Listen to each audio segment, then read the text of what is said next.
శ్రీమాత్రే నమః. అందరికీ కూడా ఆ అమ్మవారి ఆశీస్సులు ఉండాలని మనస్ఫూర్తిగా అమ్మను వేడుకుంటూ తొలి ఏకాదశి రాబోతుంది. జూలై 25వ తేదీన శనివారం రోజున తొలి ఏకాదశి. పరమ పవిత్రమైనటువంటి ఈ కథలను భక్తి శ్రద్ధతో వినండి. ఆషాఢ శుద్ధ ఏకాదశిని తొలి ఏకాదశి అని పేరు. అయితే ఈ తొలి ఏకాదశి రోజున తప్పకుండా వినవలసినటువంటి కథల్లో ఒక కథ గురించి తెలుసుకుందాం. ఈ కథను ఎవరైతే వింటారో వారికి మహాపుణ్యం లభిస్తుంది. ఎంతో పుణ్యం చేసుకున్న వారే ఈ కథలను వినగలుగుతారు. మరి ఈ రోజు మనం శ్రీమన్నారాయణుల వారికి మనస్ఫూర్తిగా తలుచుకుని ఈ కథను ఒక్కసారి విని స్వామి సాయుధ్యాన్ని పొందుదాం. తొలి ఏకాదశి అనేది పరమ పవిత్రమైనటువంటి రోజు. శ్రీ మహావిష్ణువు యోగ నిద్రలోకి వెళ్ళేటటువంటి మహత్తరమైనటువంటి రోజు. ఈ రోజున ఉపవాసం ఉండి నిష్ఠతో శ్రీ మహావిష్ణువును తలుచుకుంటే సకల పాపాలు హరించి మోక్షం లభిస్తుందని పురాణాలు చెబుతున్నాయి. అలాంటి ఏకాదశి వ్రతం యొక్క గొప్పతనాన్ని తెలియజేసేటటువంటి ఒక అద్భుతమైనటువంటి కథ ఇది. పూర్వకాలంలో ఒక విశాలమైనటువంటి అడవి ఉండేది. ఆ అడవిలో ఒక పిచ్చుక ఉండేది. దానికి లోక జ్ఞానం పెద్దగా లేదు. ధర్మం, దైవం, పుణ్యం, పాపం ఇవేమీ కూడా దానికి తెలియవు. దాని ఆలోచనలన్నీ కూడా కేవలం ఆకలి తీర్చుకోవటం, కడుపు నింపుకోవటం, అలా పిల్లి వలె శత్రువుల నుండి ప్రాణాలు కాపాడుకోవటం వరకే మాత్రమే పరిమితం. ప్రతి ఉదయం లేవగానే ఆహారం కోసం పురుగులు తింటూ ఉండేది. ఆ పిచ్చుక ఇక చీకటి పడేసరికి తన గూటికి చేరుకునేది. ఇదే దాని యొక్క నిత్య కృత్యం. అదే అడవికి అనుకుని ఉన్నటువంటి ఒక పెద్ద రాజ్యానికి అమరసింహుడు అనేటటువంటి ఒక మహారాజు ఆ రాజ్యాన్ని పరిపాలిస్తూ ఉండేవాడు. ఆయన చాలా శక్తివంతుడు, ధనవంతుడు, కానీ అహంకారి. తాను చేసేటటువంటి దానాలు, ధర్మాలు, పెద్ద పెద్ద యజ్ఞాలు తనను మాత్రమే గొప్పవాడిగా నిరూపిస్తూ ఉంటాయని, వాటి ద్వారా మాత్రమే తనకు మోక్షం లభిస్తుందని చెప్పి ప్రగాఢంగా నమ్మేవాడు. ఆ అమరసింహుడు అనేటటువంటి రాజు ప్రజల పట్ల దయ, నిస్వార్థం ఎటువంటి సేవల కన్నా కూడా తన యొక్క గొప్పతనాన్ని చాటుకోవడానికై ఎక్కువగా ప్రాధాన్యత ఇస్తూ ఉండేవాడు. అయితే ఒకనాడు ఆహారం వెతుక్కుంటూ వెళ్తున్నటువంటి పిచ్చుక ఆ అడవిలో ఒక మహర్షి ఆశ్రమం దగ్గరకు చేరుకుంటుంది. ఆ ఆశ్రమంలో మహర్షి తన శిష్యులకు తొలి ఏకాదశి ప్రాముఖ్యత గురించి వివరిస్తూ ఉంటాడు. అక్కడికి దగ్గరలో ఒక చెట్టు కొమ్మపై కూర్చొని ఉన్నటువంటి పిచ్చుక వారు ఏం మాట్లాడుకుంటున్నారు అని చెప్పి వింటూ ఉంటుంది. అప్పుడు ఆ మహర్షి గంభీరమైనటువంటి స్వరంతో, ఓ శిష్యులారా, ఈ రోజు శ్రీ మహావిష్ణువు యోగ నిద్రలోకి వెళ్ళేటటువంటి పవిత్రమైనటువంటి రోజు, తొలి ఏకాదశి. ఈ రోజున ఉపవాసం ఉండి ఆహారం తీసుకోకుండా మనస్ఫూర్తిగా నారాయణ నారాయణ అని అనుకుంటూ శ్రీ మహావిష్ణువుని కనుక తలుచుకుంటే సమస్త పాపాలు నశించి మరణాంతరం వైకుంఠ ప్రాప్తి లభిస్తుంది. ఇది కేవలం మానవులకే కాకుండా సకల జీవరాశికి వర్ణిస్తుంది. కేవలం భక్తి శ్రద్ధ మాత్రమే ముఖ్యం, కానీ ఆడంబరాలు అస్సలే కాదని చెబుతాడు. ఆ మాటలన్నీ కూడా విన్నటువంటి ఆ పిచ్చుకకు బాగా ఆశ్చర్యం వేస్తుంది. ఈ ఒక్కరోజు ఉపవాసం ఉంటే నిజంగా ఇంత గొప్ప పుణ్యం వస్తుందా? నిజంగా నేను నా జీవితం అంతా కూడా కేవలం ఆహారం కోసమే బ్రతికేనే.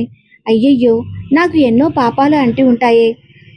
ఇల్లుల నుండి తప్పించుకోవడానికి చేసినటువంటి పాపాలు, పురుగులను చంపి తినటం వల్ల వచ్చినటువంటి పాపాలు, ఇవన్నీ కూడా నేను వీటన్నిటి కోసం పడినటువంటి ఆరాటం, వీటన్నిటికీ కూడా ఒక్క రోజు ఉపవాసం ఉంటే ఆ పాపాలన్నీ పోతాయో అని చెప్పేసి ఆలోచించుకుంటూ ఉంటుంది. మహర్షి మాటలు దాన్ని చిన్న మనసులో బాగా నాటుకుపోయాయి. దాంతో ఆ పిచ్చుక ఏవైతే అవి అవుతుందిలే అని చెప్పి ఈ రోజు ఎలాగైనా కానీ ఉపవాసం ఉందామని చెప్పి గట్టిగా నిర్ణయించుకుంటుంది. దాంతో అది ఆ తొలి ఏకాదశి రోజున ఏమీ తినకుండా అలాగే ఉంటుంది. తన జీవితంలో ఎప్పుడూ కూడా కడుపు మార్చుకుని ఆ పిచ్చుక ఉపవాసం ఉండటం అస్సలు చేసి ఎరగదు. చాలా కష్టంగా అనిపిస్తుంది. పిచ్చుక ఆ రోజు ఆకలితో, అలసటతో దాని ప్రాణాలు విలవిలలాడుతూ ఉంటాయి. అయినా కూడా ఆ మహర్షి చెప్పినటువంటి ఆ యొక్క సకల పాపాలు నశించడం కోసమై ఆ మహర్షి మాటలను గుర్తు తెచ్చుకుని ఎలాగైనా కానీ ఈ వ్రతాన్ని పూర్తి చేయాలని చెప్పి పట్టుదలతో ఉంటుంది. అయితే అది ఎందుకింత పట్టుదలతో ఉందో కానీ దానికి కూడా సరిగ్గా తెలియదు. కానీ ఏదో తెలియనటువంటి ఒక శక్తి దానిని ముందుకు నడిపిస్తూ ఉంటుంది. పగలు గడిచి రాత్రి కూడా గడుస్తుంది. ఆ రాత్రికి అది ఇంకా బలహీనంగా ఆ చెట్టు కొమ్మపైనే కూర్చొని ఆకలి బాధను మర్చిపోయేటటువంటి ప్రయత్నంలో నారాయణ నారాయణ అంటూ తన మనసులో చెప్పుకుంటుంది. విష్ణుమూర్తి గురించి దానికి సరిగ్గా తెలియకపోయినా కూడా ఆ మహర్షి చెప్పినటువంటి ఆ పేరునే తలుచుకుంటూ ఉంటుంది. తెల్లవారేసరికి తొలి ఏకాదశి రోజు పూర్తిగా ఉపవాసం ఉండి ఆకలి దప్పికలను భరించలేక ఆ పిచ్చుక చివరికి ప్రాణాలు విడుస్తుంది. అదే సమయంలో సరిగ్గా తొలి ఏకాదశి రోజు సాయంత్రం అమరసింహుడు అనేటటువంటి ఆ మహారాజుకు తీవ్రమైనటువంటి కడుపు నొప్పి, జ్వరం వస్తుంది. ఎంతమంది వైద్యులు వచ్చినా ఆ యొక్క వ్యాధిని నయం చేయలేకపోతారు. ఆయన ప్రాణాలు కూడా గాలిలో దీపంలా కొట్టుకుంటూ ఉంటాయి. ఇక అన్నదాన ధర్మాలు, యజ్ఞాలు చేసినా తనకు ఈ విధంగా ఎందుకు ఉందని చెప్పి ఆ మహారాజు మనసులో మదనపడుతూ ఉంటాడు. పిచ్చుక ప్రాణం విడిచినటువంటి వెంటనే ఆకాశం నుండి దివ్యమైనటువంటి తేజస్సుతో విష్ణుదూతలు దిగి ఆ యొక్క పిచ్చుక ముందుకు వస్తారు. వారు పిచ్చుక ఆత్మను వైకుంఠానికి తీసుకువెళ్తారు. పిచ్చుకకు ఏమీ అర్థం కాలేదు. నేను కేవలం ఒక చిన్న పిచ్చుకను. ఎప్పుడూ కూడా ఆహారం తప్ప వేరే ఆలోచన లేని దాన్ని. నాకెందుకు ఈ వైకుంఠ ప్రాప్తి కలిగింది? ఈ వైకుంఠ ప్రాప్తి అసలు నాకు ఎలా వచ్చింది అని చెప్పి ఆశ్చర్యపోతూ ఉంటుంది. అప్పుడు విష్ణుదూతలు చిరునవ్వుతో ఆ పిచ్చుకతో ఇలా అంటారు. ఓ చిన్నారి పిచ్చుక, నువ్వు తెలియకుండానే పవిత్రమైనటువంటి తొలి ఏకాదశి రోజున పూర్తిగా ఉపవాసం ఉన్నావు. అంతేకాకుండా నీకు తెలియకుండానే శ్రీ మహావిష్ణువు యొక్క నామాన్ని, నమో నారాయణ అనేటటువంటి ఈ నామాన్ని తలుచుకున్నావు. తొలి ఏకాదశి వ్రతాన్ని నిజమైనటువంటి భక్తితో, పట్టుదలతో ఆచరించిన వారికి మాత్రమే లభించేటటువంటి గొప్ప ఫలితం ఇది. నీకు ధర్మం తెలియకపోయినా నీ అజ్ఞానంలో నువ్వు చేసినటువంటి నిస్వార్థ త్యాగం, ఆ భగవంతుని యొక్క నామం పట్ల నీ అమాయకమైనటువంటి విశ్వాసం నీకు ఈ రోజు మోక్షాన్ని ప్రసాదించింది అని చెప్పి ఆ విష్ణుదూతుల పిచ్చుకతో చెబుతారు. దానికి ఆ పిచ్చుక ఆనందంతో పులకరించిపోతుంది. ఇంతసేపు మృత్యువు అంచునున్నటువంటి ఆ అమరసింహుడు ఉండేటటువంటి ఆ మహారాజుకు కలలో శ్రీ మహావిష్ణువు దర్శనమిస్తాడు. విష్ణుమూర్తి ఆ రాజుతో ఇలా అంటాడు. అమరసింహ, నీవు చేసినటువంటి దానధర్మాలు గొప్పవే అయినా అవన్నీ కూడా నీవు అహంకారంతో చేశావు. పేరు ప్రతిష్టలు కావాలి అనేటటువంటి కోరికతో చేశావు. ఈ తొలి ఏకాదశి రోజున నీకు దగ్గరలో ఉన్నటువంటి అడవిలో ఒక చిన్న పిచ్చుక ఉంది. తన ఆకలిని సైతం అది లెక్క చేయకుండా నా నామాన్నే తలుచుకుంటూ ప్రాణం విడిచిపెట్టింది. దానికి అసలు ధర్మం తెలియదు, దానం తెలియదు. కేవలం నా నామం పలకడం, ఉపవాసం ఉండటం మాత్రమే చేస్తుంది. అది అజ్ఞానంగా చేసిన నిస్వార్థమైనటువంటి భక్తితో చేస్తుంది. దాన్ని చూసి నేనే ఆశ్చర్యపోయాను.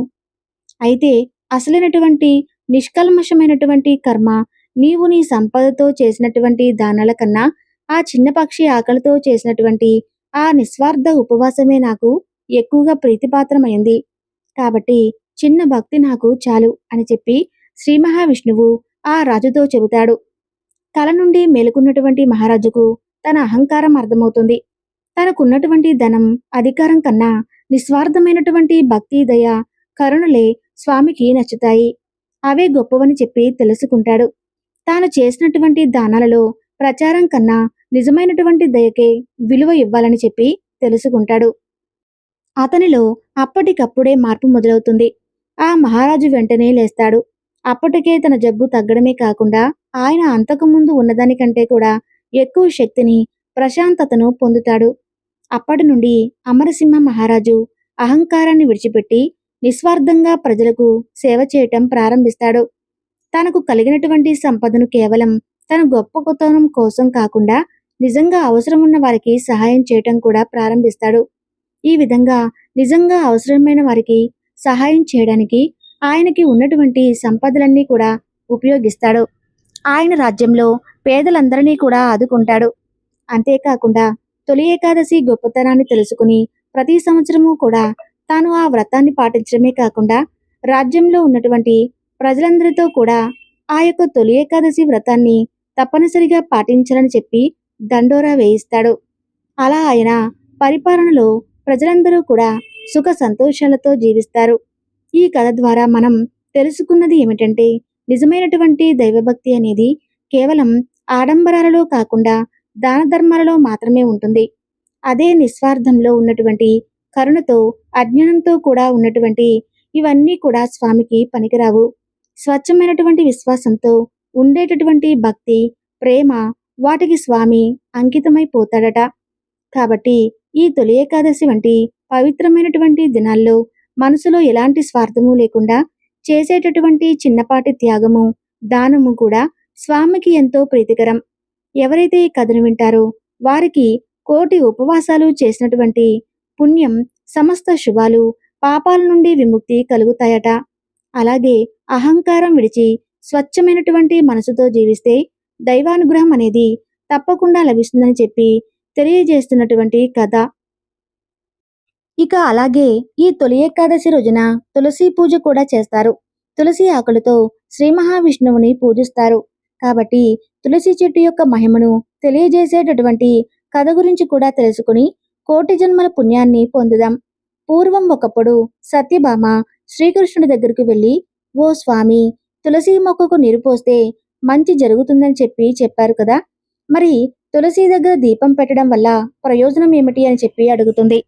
అప్పుడు శ్రీకృష్ణుడు, సత్యభామ, దేవికి ఒక కథ చెప్పడం మొదలు పెడతారు. దేవి, గతంలో దక్షిణాన ఒక పెద్ద నది ఉండేది.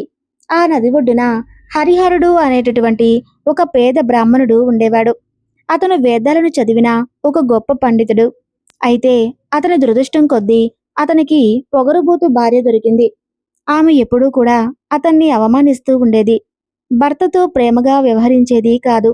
అయితే అతనికి కనీసం అన్నం కూడా పెట్టేది కాదు. అతని ఇంటికి ఎవరైనా చుట్టాలు వచ్చినా సరే వాళ్ళను కూడా అవమానించి వారిని తరిమి కొట్టేది. అంతేకాకుండా ఇతర పురుషులతో మాట్లాడుతూ కావాలని ఆ బ్రాహ్మణుణ్ణి మానసికంగా కృంగదీస్తూ హింసిస్తూ ఉండేది. అలా తను చూస్తూ ఉండగానే చెట్టు కింద నిలబడి బట్టలు మార్చుకుంటూ ఉండేది.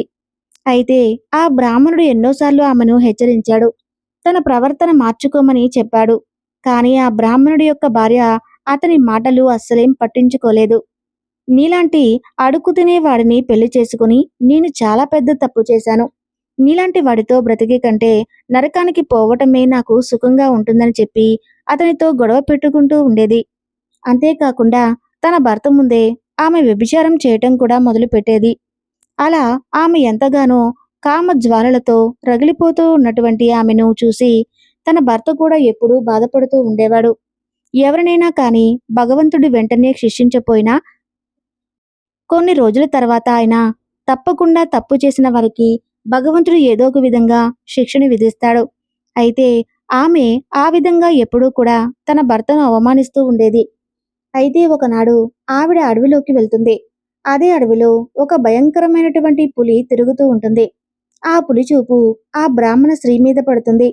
వెంటనే ఆమెను తినడానికి ఆ పులి తన పంజాని విసురుతుంది.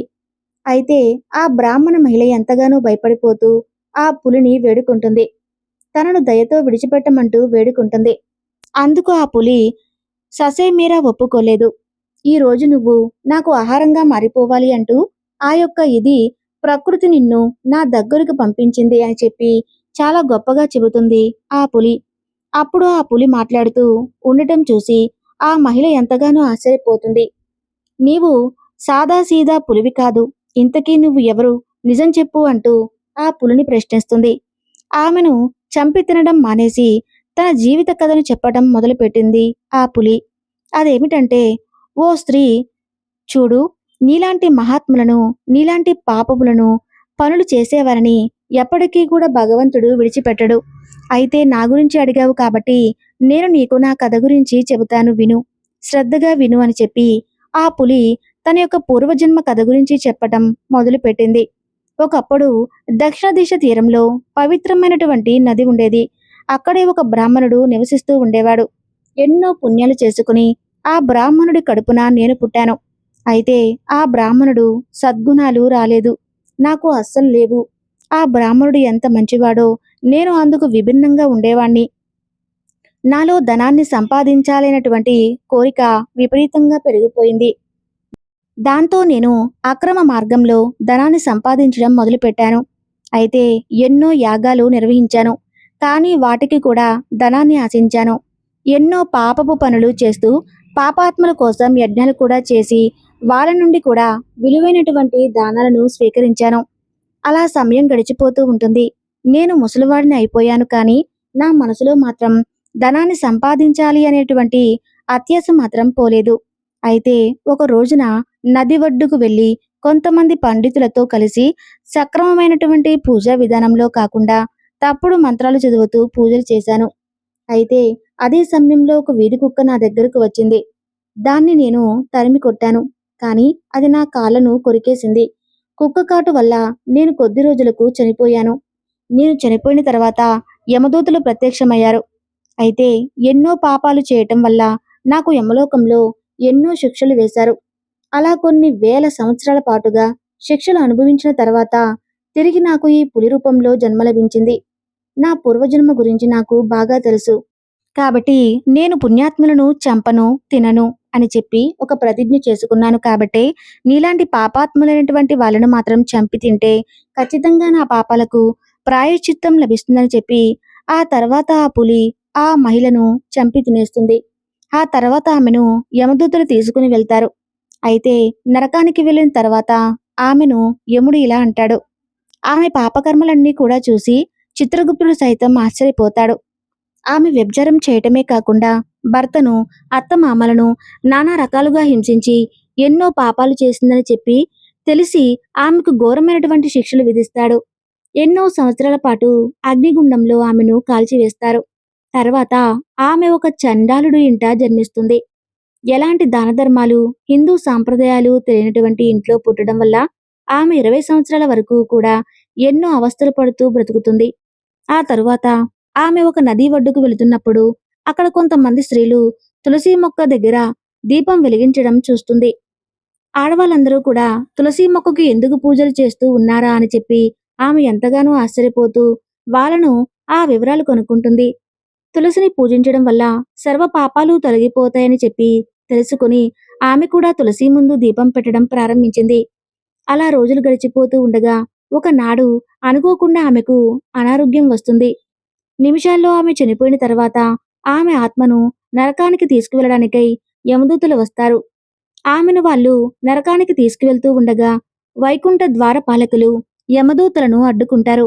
మమ్మల్ని ఎందుకు అడ్డుకుంటున్నారు అని చెప్పి యమదూతలు వైకుంఠ ద్వారపాలకులను ప్రశ్నిస్తే అందుకు ఆ ద్వారపాలకులు ఈ మహిళ ఎన్నో సంవత్సరాల పాటు తులసి మొక్క దగ్గర దీపం వెలిగించింది, పూజలు చేసింది కాబట్టి ఆమె చేసుకున్నటువంటి సర్వపాపాలు, జన్మజన్మల పాపాలు కూడా తొలగిపోయాయి అని చెప్పి ద్వారపాలకులు చెబుతారు. తులసి మొక్కను పూజిస్తే అలాంటి ఫలితం ఉంటుందని చెప్పి తెలియనటువంటి ఆ యమదూతలు ఆశ్చర్యపోయి మరిన్ని వివరాలు అడుగుతారు. అప్పుడు ఆ వైకుంఠ ద్వారపాలకులు తులసి గురించి ఇలా చెప్తారు. చూడండి, ఈ యొక్క తులసి నిజంగా నారాయణుడికి ఎంతో ప్రీతికరమైనది. ఎవరైతే తులసి కోట ముందు దీపం వెలిగిస్తూ ఉంటారో వారికి సర్వ సౌఖ్యాలు కలుగుతాయని చెప్పి వాళ్ళ యొక్క పాపాలన్నీ కూడా తొలగిపోతాయి. అంతేకాకుండా తులసి మొక్కను ఎవరైతే పూజిస్తూ ఉంటారో వారికి శ్రీ మహావిష్ణువు యొక్క అనుగ్రహం సంపూర్ణంగా లభిస్తుంది.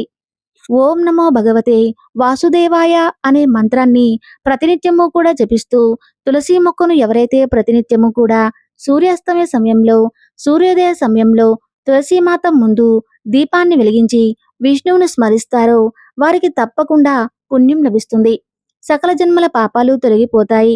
వ్యభిచారం చేస్తూ భర్తను హింసించినటువంటి ఈ స్త్రీ ఏ విధంగా అయితే తన యొక్క కర్మ ఫలితం నుండి తప్పించుకుందో అదే విధంగా తులసీమాతను పూజించి గౌరవిస్తే ఎంతో శుభం కలగడమే కాకుండా ఇంట్లో కూడా శాంతి, సౌకర్యాలు కలుగుతాయి. తులసీమాత ముందు నెయ్యితో చేసినటువంటి దీపం కానీ, నువ్వుల నూనెతో కానీ దీపం వెలిగించుకోవాలి. ముఖ్యంగా ఆవు నెయ్యితో దీపం వెలిగించడం వల్ల అత్యంత శుభ ఫలితం కలుగుతుంది. ఒకవేళ ఆవు నెయ్యి కొనుక్కునేటువంటి స్తోమత కనుక లేకపోతే అటువంటి సమయంలో నువ్వుల నూనెతో కనీసం దీపం వెలిగించుకోవటం వల్ల పాప కర్మలతో పాటు శనిపీడ కూడా తొలగిపోతుంది. 7 జన్మల యొక్క పుణ్యం లభిస్తుంది. కాబట్టి తులసి ముందు తప్పకుండా దీపాన్ని వెలిగించుకొని దారిద్ర్యం దరిదాపుల్లోకి కూడా రాకుండా చూసుకోవాలి. ఇంట్లో ఎప్పుడూ కూడా సుఖ సంతోషాలు వెల్లివిరిసేలా చూసుకోవాలి. ఈరోజు మనం తులసీమాత గురించి, తులసీమాత ముందు దీపం వెలిగిస్తే ఎటువంటి ఫలితాలు కలుగుతాయో, అలాగే తొలి ఏకాదశి గురించి తెలుసుకున్నాం కదూ. ఈ వీడియో మీకు నచ్చితే తప్పకుండా ఈ వీడియోకి లైక్ చేయండి. మా ఛానల్ గ్రోత్‌కి ఎంతగానో సహాయపడుతుంది. ధన్యవాదాలు.